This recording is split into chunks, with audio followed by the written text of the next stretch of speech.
একবার আল্লাহর প্রিয় বন্ধু হজরত আব্দুল কাদির জিলানী রহমতুল্লাহ বাগদাদের কাছে দজলা নদীর ধারে ছিলেন।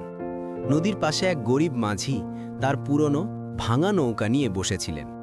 নৌকাটি এতই দুর্বল ছিল যে মাঝি ভয়ে নদীতে নামতে পারছিলেন না। তিনি হুজুরের কাছে এসে বললেন, হুজুর, এই ভাঙা নৌকা দিয়ে আমি আর চলতে পারছি না।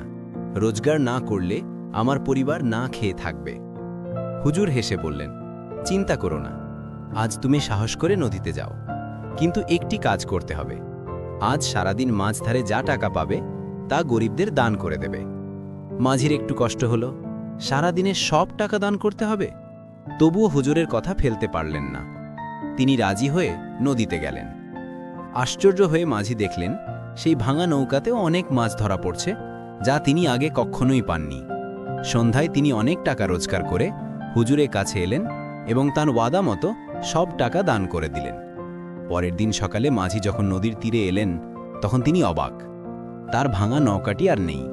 তার জায়গায় দাঁড়িয়ে আছে একটি নতুন চকচকে মজবুত নৌকা। মাঝি বুঝলেন এটি আল্লাহর তরফ থেকে হুজুরের বরকত, অর্থাৎ আধ্যাত্মিক শক্তির ফল।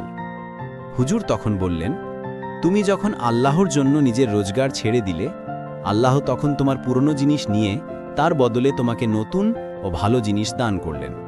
মনে রেখো, আল্লাহকে দিলে আল্লাহ তার চেয়ে 1000 গুণ বেশি ফিরিয়ে দেন।